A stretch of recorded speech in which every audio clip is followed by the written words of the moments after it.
Dalam suatu peringatan kita Nabi Agung Muhammad Sallallahu Alaihi Wasallam, sedikit aja yang saya sampaikan. Nanti kalau lama-lama anak-anak tidur semuanya. Iya, paling 15 menit, 20 menit kita selesai pulang. Dalam suatu akhir hayat Nabi kita Muhammad Sallallahu Alaihi Wasallam, Nabi itu tidak pernah memikirkan terhadap dirinya sendiri. Nabi itu tidak pernah di sini mementingkan daripada keluarga dan dirinya sendiri. Tapi Nabi itu selalu yang dipentingkan, diutamakan adalah umatnya itu. Nabi sudah ahli surganya Allah. Nabi sudah tempatnya di surganya Allah. Tapi yang paling susah memasukkan umat Nabi ini ke surganya Allah. Nah, makanya di akhir hayat itu sempat sedih Nabi kita Muhammad Sallallahu Alaihi Wasallam. Ketika datang kesedihannya, malaikat Jibril alaihi salam turun. Mahada aznu ya Rasulullah.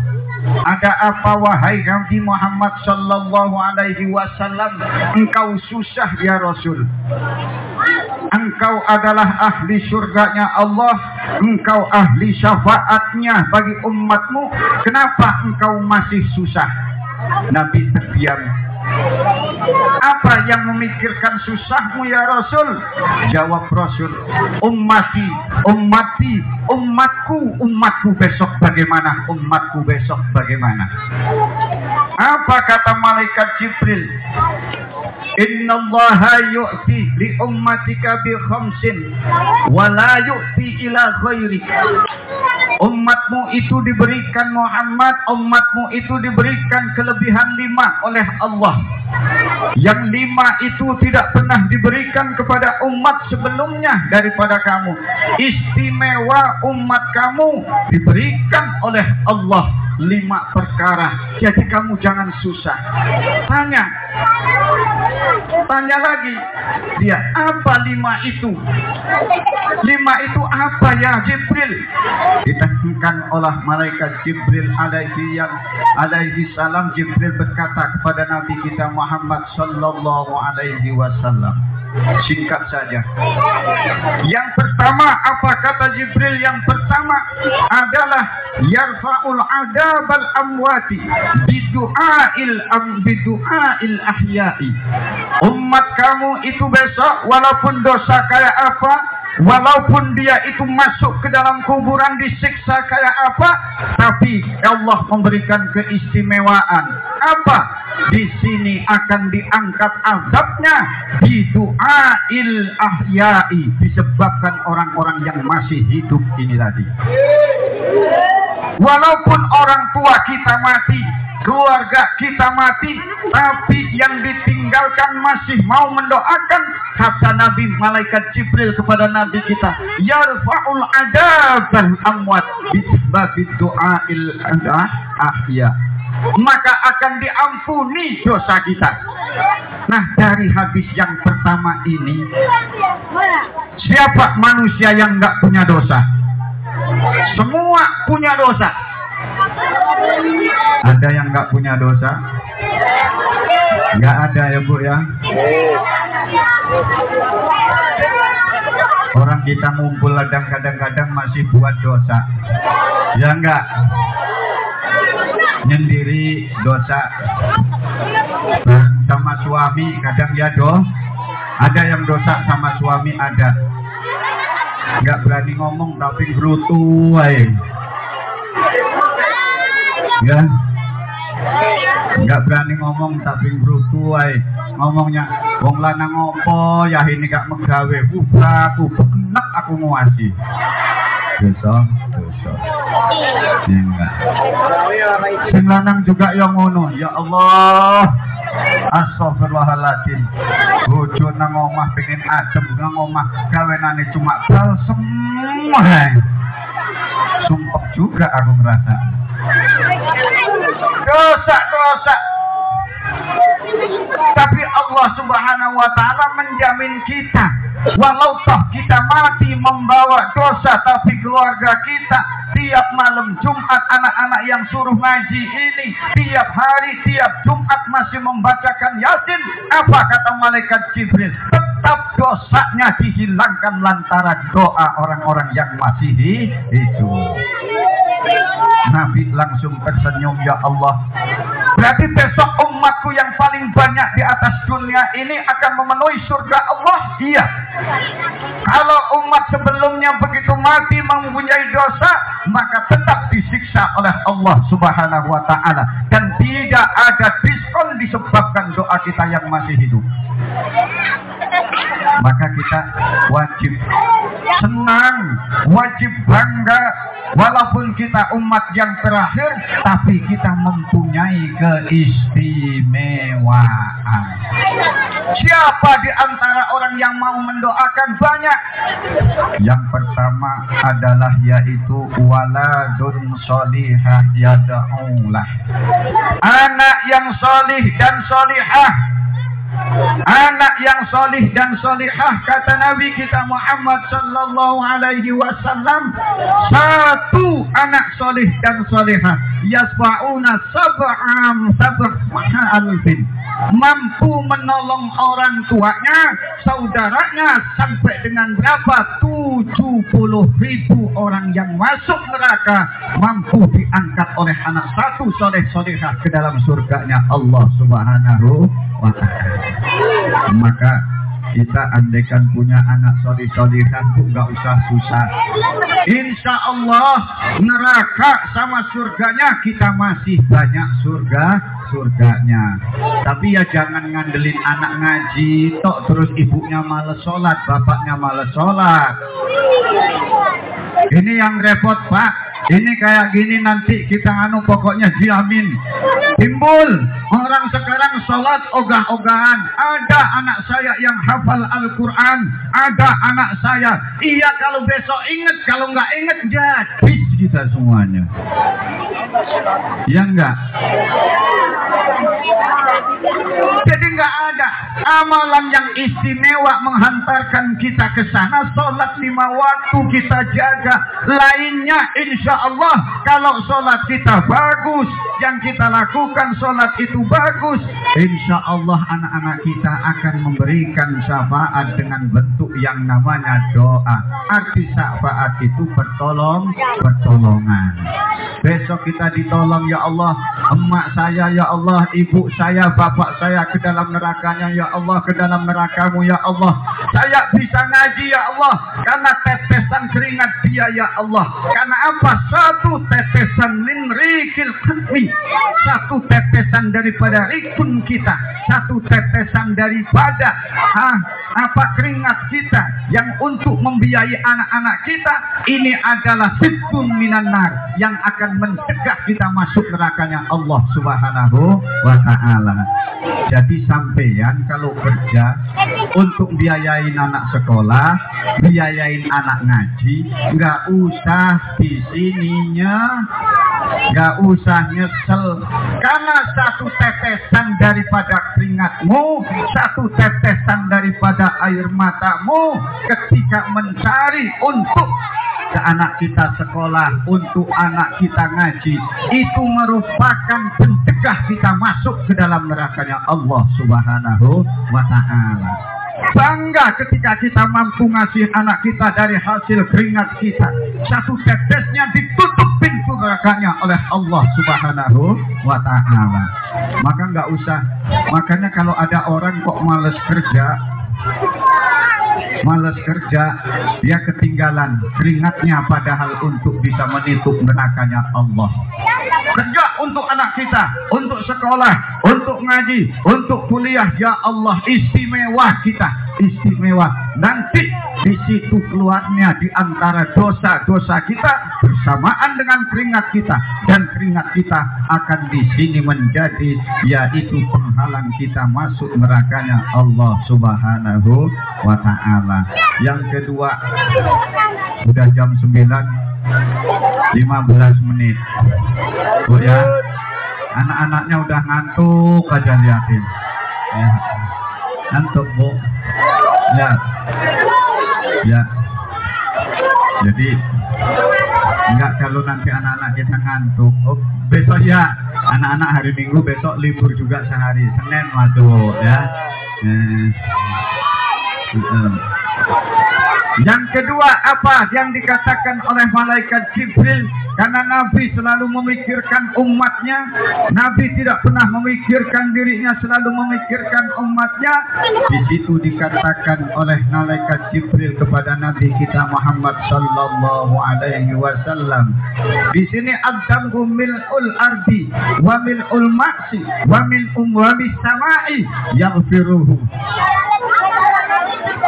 Jadi ketika manusia itu walaupun dosanya memenuhi langit dan buminya Allah, kata malaikat Jibril, selagi dia mau minta ampun wa ayyakula la ilaha illallah Muhammadur Rasulullah, maka dosa dihapuskan oleh Allah Subhanahu wa ta'ala. Selagi apa? Malam yugharghir, selagi nyawa belum sampai di tenggorokan, walaupun dosa kita melebihi isinya langit, isinya bumi, namun kita mau baca istighfar dan mau baca kalimat la ilaha illallah, maka di sini malam yugharghir, selagi belum nyawa sampai di tenggorokan, diampuni dosa kita oleh Allah Subhanahu wa ta'ala. Enak, enak. Hanya mengucap kalimat la ilaha illallah Muhammadur Rasulullah astaghfirullah wa atubu ilaih, dosa kita diampuni oleh Allah walaupun dosa kita sebanyak langit dan sebanyak isi bumi, tapi dengan syarat nyawa belum nyampe di tenggorokan. Biasanya orang itu enggak mau ngucapin la ilaha illallah Muhammadur Rasulullah. Ini biasanya kalau sudah mau mati, Bu ya. Sudah mau mati, tapi kalau masih hidup bertingkahnya setengah mati. Enggak apa-apa. Enggak apa-apa. Kalau masih bertikah, masih ngotak, masih ngelakuin dosa, enggak apa-apa, didoain semoga cepat dia taubat. Enggak usah dibenci, biasa. Ya. Karena banyak sekarang ini ya, akhir hayat kita ini enggak ada yang tahu. Enggak ada yang tahu. Kadang kita senang ibadah, giliran mau mati lepas ibadah kita banyak. Ada yang orang di sini betul-betul tadinya ahli maksiat oleh Allah, diahli maksiatkan, maka betul-betul oleh diabdikan hidayah oleh Allah. Ternyata apa? Dia mau taubat dan ibadah kepada Allah, akhir hayatnya menemukan istiqomah, memastikan dengan istiqomahnya ibadah, akhirnya dia mati menetapi husnul khotimah. Nah, jadi kita sering baca kalimat astaghfirullahaladzim wa atubu ilaih. Terus di sini dia selalu enggak, yo, jangan, nggak usah guletan, nggak usah duduk. Ya kayak gini sama anak-anak, Bu, asik pokoknya. Iya.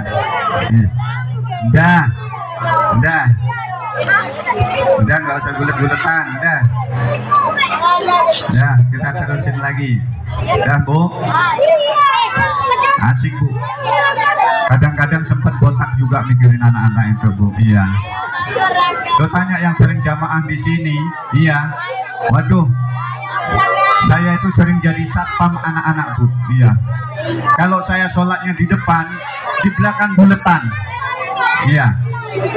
Tapi kalau saya sholatnya di depan, saya positif ngedengklek, nggak berani, karena anak-anak itu yang gini-gini lah, yang dia mau dilihat saya ngikut-ngikut, kata saya.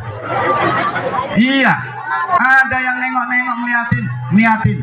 Iya, kadang-kadang mau sujud itu nengok saya dulu, kadang-kadang mau sujud ya, sujud.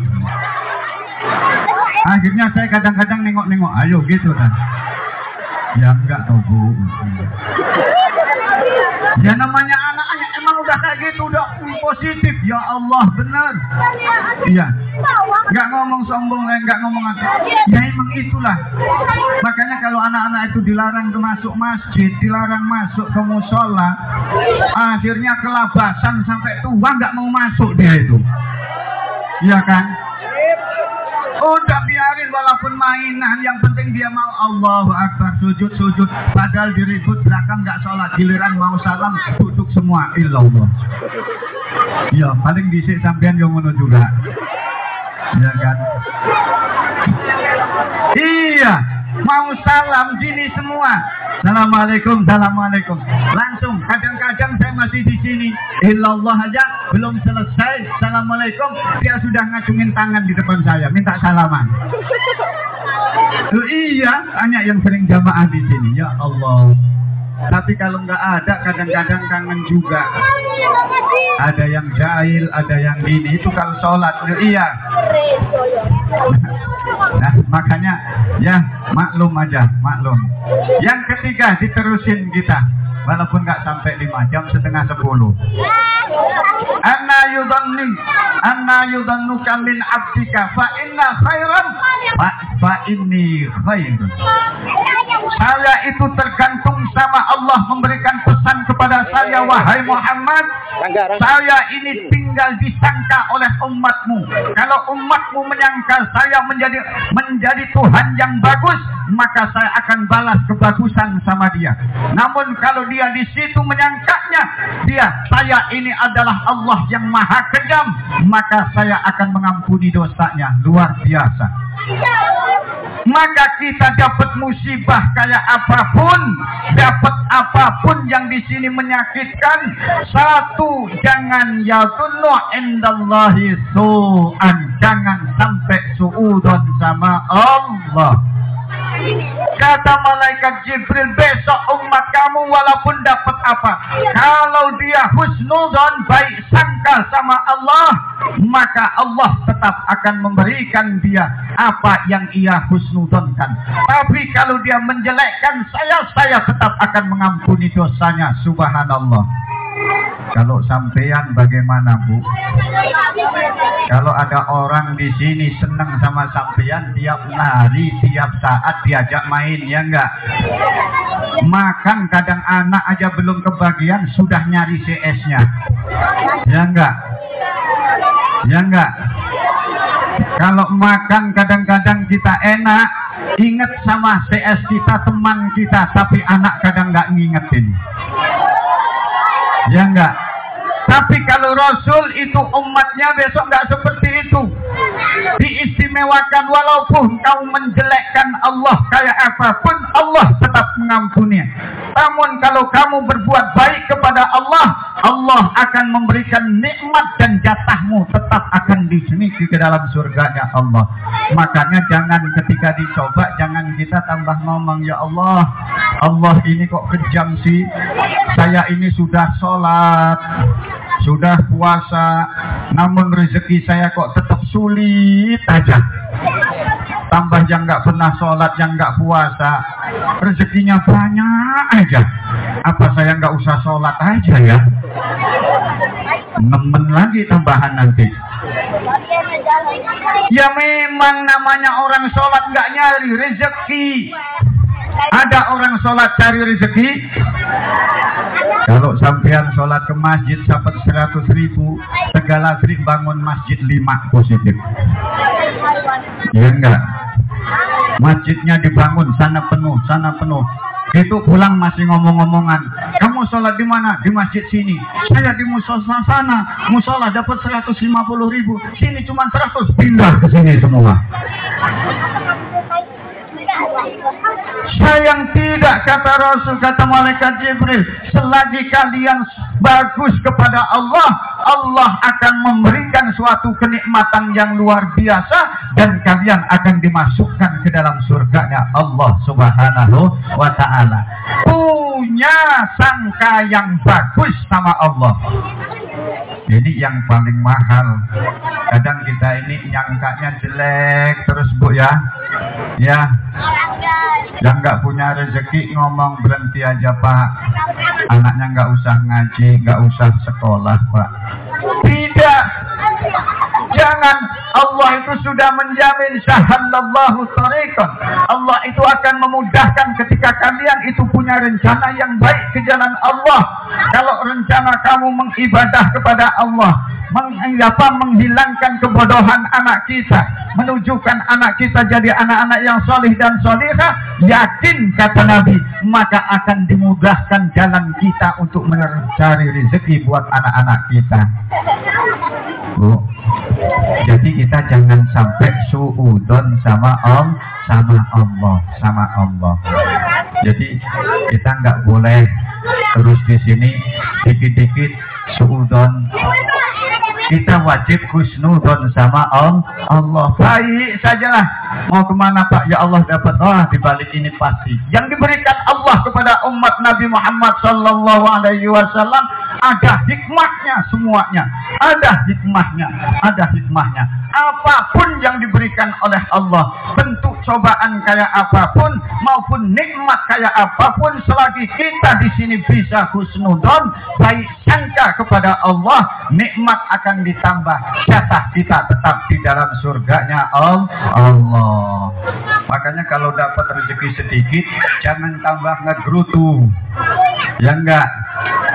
Biasanya kalau dapat rezeki belum syukur tambah sudah yak, gitu ya enggak. Dapat rezeki sedikit udah ngomong, aduh itu apa ini.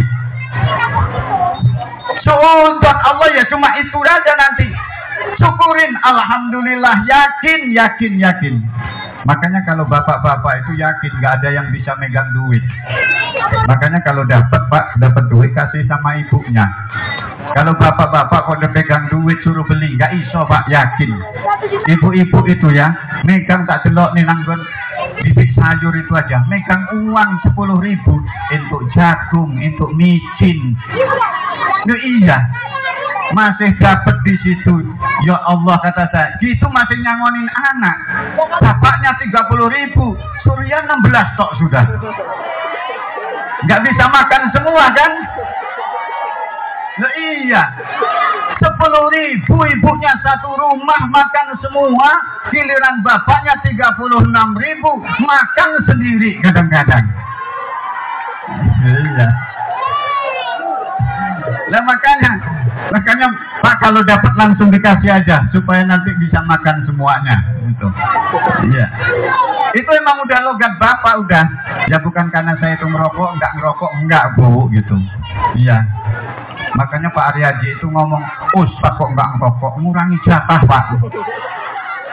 Iya kata Pak Aryaji. Karena kalau ngaji positif ditanya, rokoknya apa Pak? Gitu, biasanya dibeliin rokok, giliran enggak, Pak rokoknya apa? Enggak ngerokok Pak, enggak dikasih rokok, enggak beli data. Tapi enggak, biasanya terus dikasih, nih Pak buat ganti bensin, itu otok aja. Iya, tetep Pak. Itu udah sering ya. Jadi enggak. Makanya kita ini harus mempunyai jiwa husnudzon kepada Allah Subhanahu wa Ta'ala. Insya Allah selagi kita banyak husnudzon kepada Allah, insya Allah kita di sini akan ditambahin nikmat kita dan kita ada jatah masuk surganya Allah Subhanahu wa Ta'ala. Mungkin itu saja anak-anak kita sudah pada ngantuk. Semoga kita bisa bertemu lagi di hari yang akan datang, di peringatan yang datang, walaupun cukup sederhana. Yang penting kita sudah baca maulid, sudah ada pemasukan. Insya Allah kita akan mendapatkan salah satu rahmat dan syafaatnya Nabi kita Muhammad Sallallahu Alaihi Wasallam.